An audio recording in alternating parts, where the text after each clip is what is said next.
Welcome to another episode of Psychonaut Sessions, your home for all things Psycho, ULTRAVERSE Thursday. I'm here with my co-host, Aaron Conaway, co-rereader of this ULTRAVERSE universe here. Co-rereader, that's good. Yeah, we're that's a tongue twister. Yeah. So we did FREEX number 1, and we thought we would just go ahead and kind of run through FREEX 2 and 3 together. Yeah. I do. Hey, real quick, checking in. And viewers, you guys can weigh in too with this, but how are you feeling with this order? You still cool with it? As far as inner chronology? I know we tweaked it, we jumped around a little, but well, we had one of our, surprisingly enough, I'm going to tell you this. We get more comments on these ULTRAVERSE videos than I do on any of my other videos.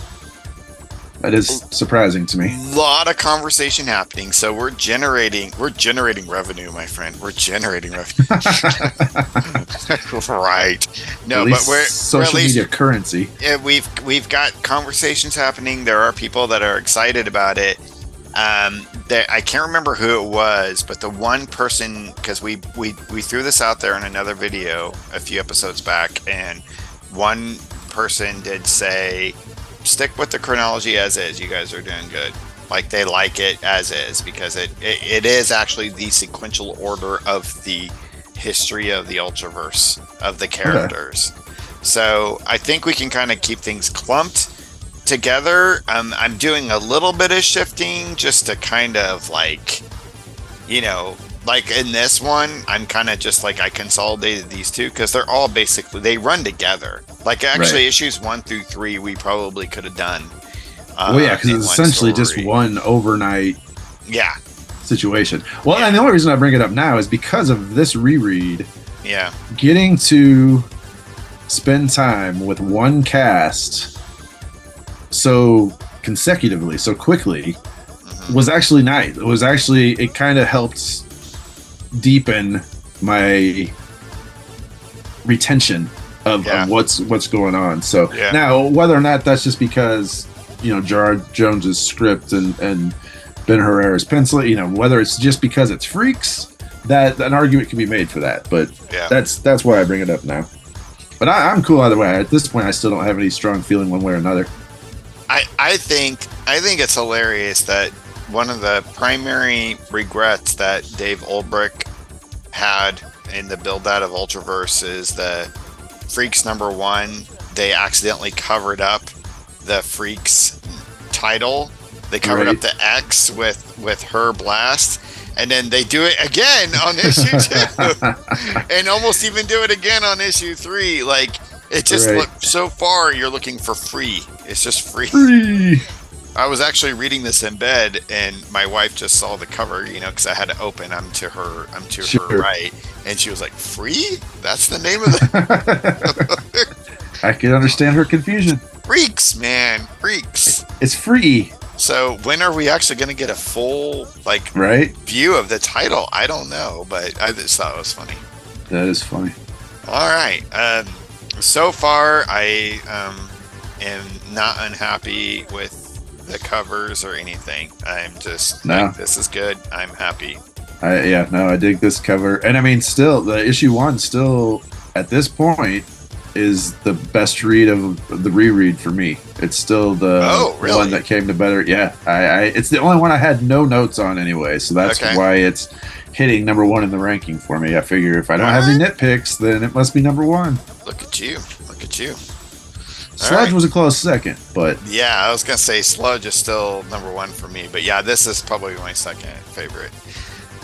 Boom, blown apart. So we had that bunch of computer parts came in through the window at the end of the last issue, and it had a boy's face on it, and it was like this computer monster, and she's just like, "Damn monster!" She is a hair trigger raise machine. My God, she is. It's like the Hulk in a teen girl. 100%. We got Gerard Jones, Ben Herrera, penciler. We got Michael Christian as inker, and then MVP Tim Eldred, man in the house. Love you, sir. And I love the Keith Conroy colors.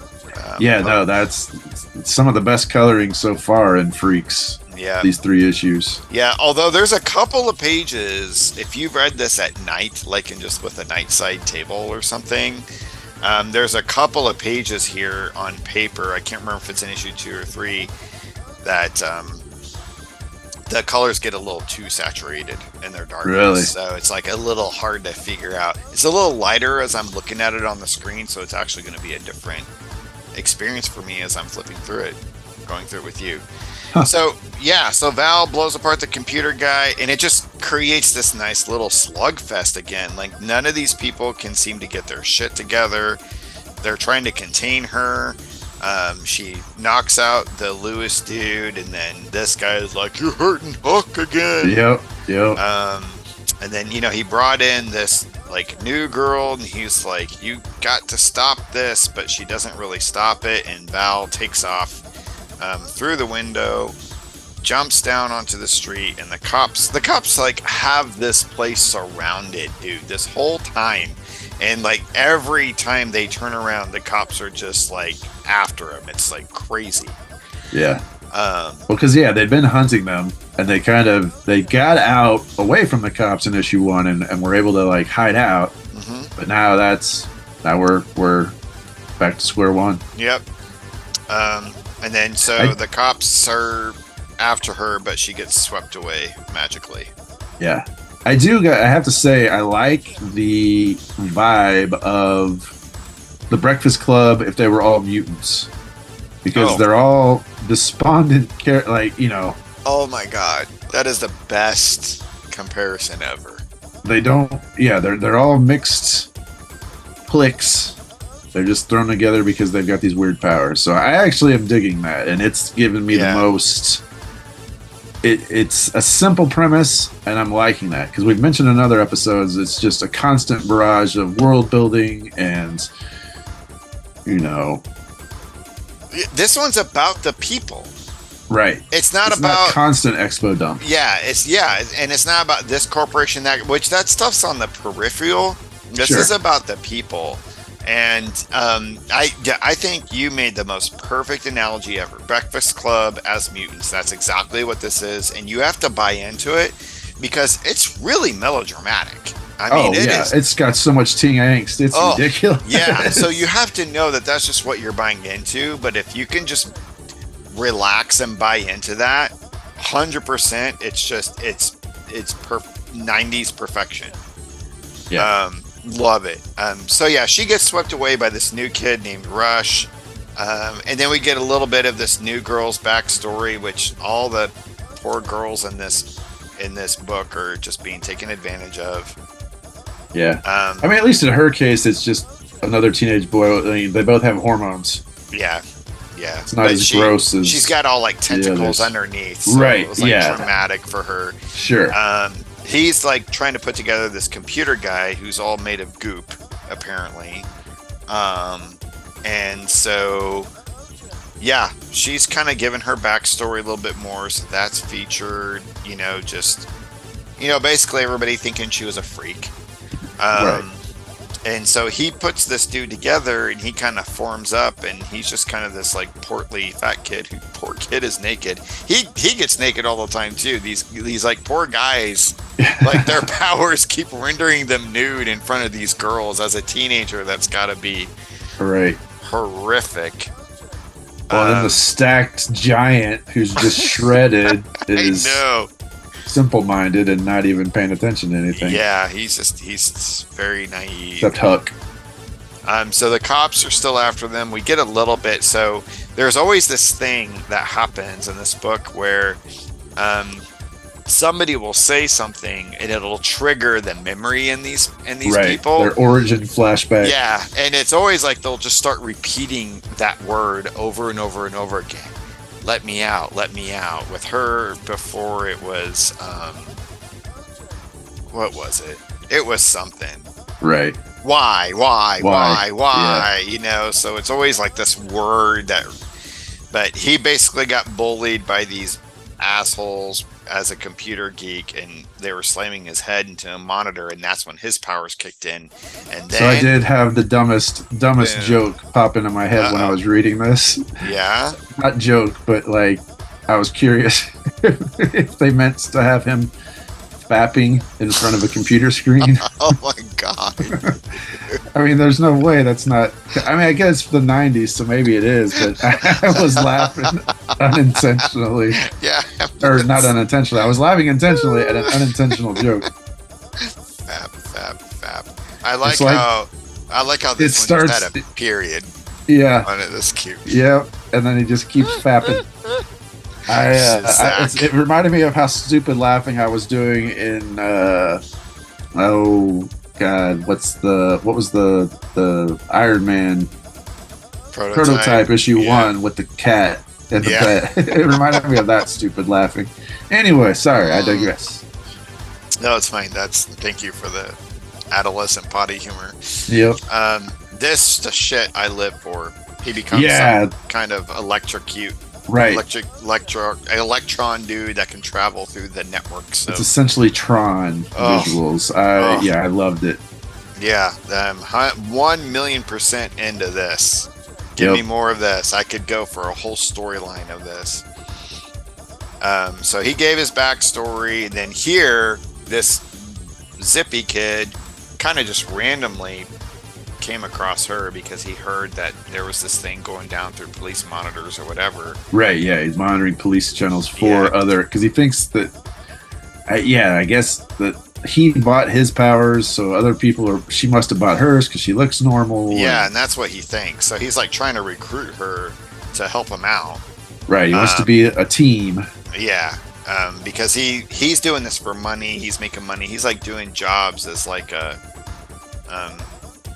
what is it? Where you like a loan shark sort of shit, like trying to. Right. Yeah, he's kind of the leg breaker for. Yeah. So he wants somebody who's like heavy-handed and stuff, and she's obviously really powerful, and they're kind of forming this like roughshod alliance a little bit. Back to here, they're trying to escape because the cops are after them. This just broke my heart. He's just sitting there left alone going, Lewis, I can't fit through the door. Just like, he's this poor guy. We do start getting glimpses of there's this like voice that's talking to him. And at first I was like, is that this guy? Is that this cop? But it's not. Right. It's this disembodied voice. Because the way he's holding his hand by his mouth. Yeah. Yeah, so it's like it's tempting them or just like goading their trauma on, basically. He breaks through the wall, essentially, and she rescues him, so she's able to use her powers to help rescue him, and through that, she's starting to feel more empowered. So, she's got, I can't remember her name. What's her name again? It's like Fancy Face or Pretty Face, or it says it at the end. Yeah. So, again, they're just like, boom, they're just like, everywhere they turn, there's like cops. Sweet Face, thank you. And then back to here, so we find out that this kid's actually the son of a police chief. So he's like trying to like, be the rebellious kid by doing this kind of shit against his dad's will, but that's also how he kind of like knows about this stuff. So he's like taking off with her to go do this like job, like basically finally convinces Val to do this job. Yeah. With them. And so, you can leave those freaks behind and it's what they deserve. And she's like, what they deserve? Huh? Right. So my only thing with that one, unlike the first, because as we talked about in that episode, the first issue was perfect. I mean, it was paced perfectly. It was, I had, again, no notes. It was great.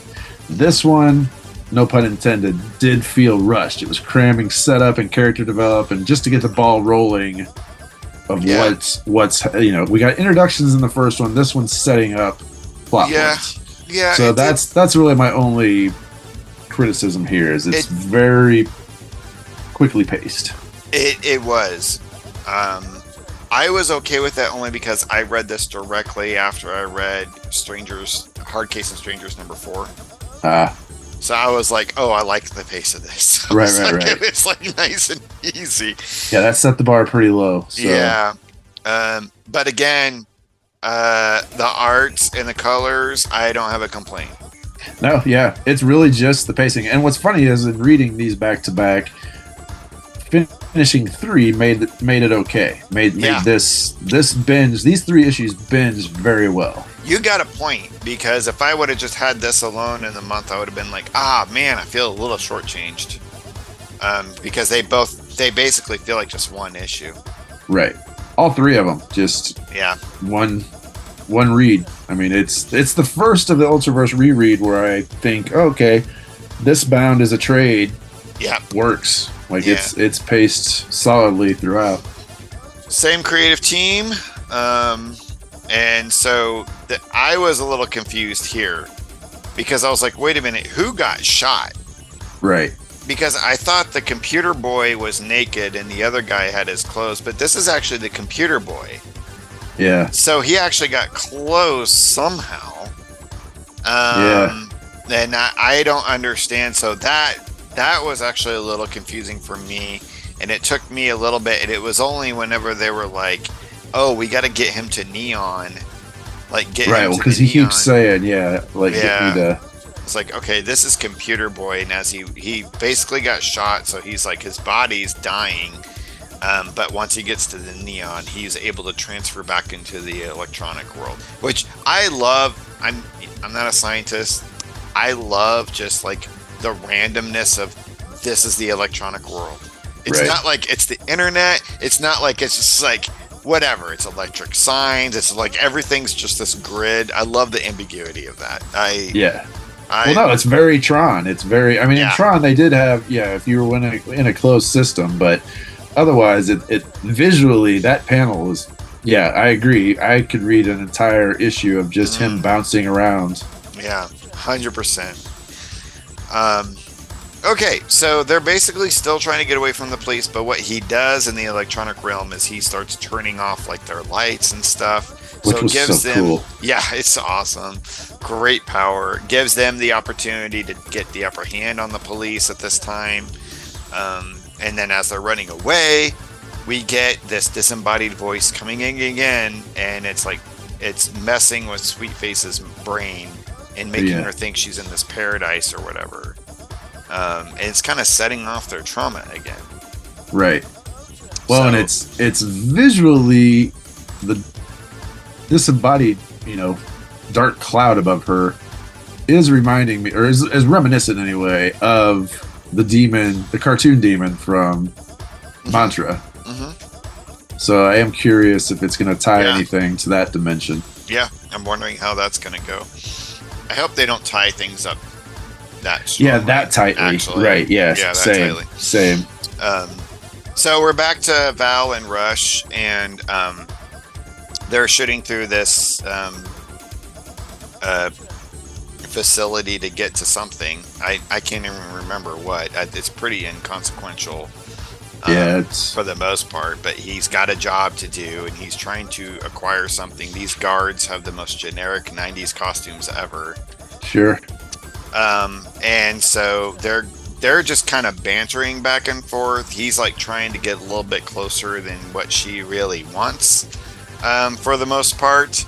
And then she kind of goes off because she finds out it's like a genetics sort of lab. Right. And so she's like, damn geneticists, blah, and like explodes and everything blows up. And then here we're back to Computer Boy, which he's able to like tap in everything. So he's like, oh, there was an explosion at the biotech's lab. I mean, he's essentially a god. I mean, he can leave his physical form. He can tap into all of this information. He can go anywhere. Very impressive power set. Oh, yeah. This kid's awesome. This was like, I had to read this a couple times because they're like, oh, wait, look at the lights. And I'm like, there's not a lot of change going on here. Like, the only thing is like a couple of the lights go out on the signs, and somehow they figured out that was Michael on the grid. Oh, it says FREEX. and the bottom one. Like he's they're going piece by piece out. I see now. Freaks. Okay. Yeah. Oh, those are I took it off that those are the lights that were off. So those are the lights that are actually supposed to be on. Yeah, if you look at the top panel, they're all lit up, and then the second panel, some of them on the left side are out, and then by the third panel, they're all out except for Freaks. I'm gonna say that Keith Conroy, that's the only place where you could have done a little bit more to sell that. Help me out there. All right, and this was another interesting situation. So again, he's naked. All the boys are naked in this, and he attaches onto this car, and I guess they're gonna drive on the way to the Biotech's lab. So the Biotech's lab is on fire. They have these suits that they're pulling out of these guys that are in these suits. Yeah, I guess they're just automaton suits. And if you don't pay attention, you'll notice that Michael is actually jumping into one of these suits.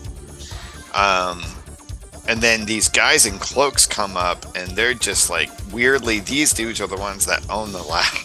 And they're just walking around in these giant cloaks and whatever. And they're like, oh, it's those guys, the Biotech's guys. Really weird. So they get out of the facility, Val and Rush, and Michael rushes Rush, basically, and is trying to warn that there's somebody else going on. He read stuff through the electronic ethers, and there's somebody else who's coordinating this whole thing to come after us. And then these guys show up. Shoot a bunch of electronic stuff. They manage to get out of the way. A bunch of stuff happens, and they escape, and those dudes in the cloaks take all their hoods off, and they're fucking dog-headed. What? I love this. The Bloodhound. It reminded me a ton of very early and the Senti Marvel, Long Shot, the Mojoverse stuff, or some of the nuttier Excalibur stories. It's so out there. So I dug this weird left turn.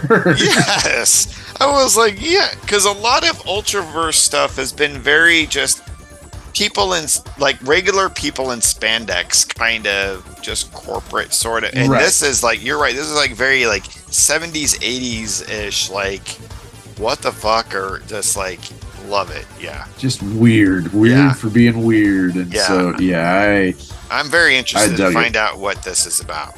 Right. I mean, it's set this little bit we get of them has set the stage for me to have heartbreak if it doesn't lean into the nuttier side of things, but right now it got me super excited.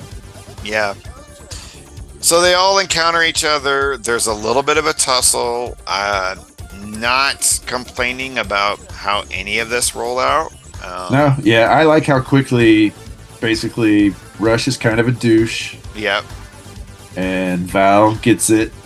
Yep, she figures it out and basically tells Rush to fuck off and decides, you know what, I'm a freak. And because he basically is you're not a real Ultra. You're just kind of you're actually a freak Ultra. You could pass. Yeah, you could pass.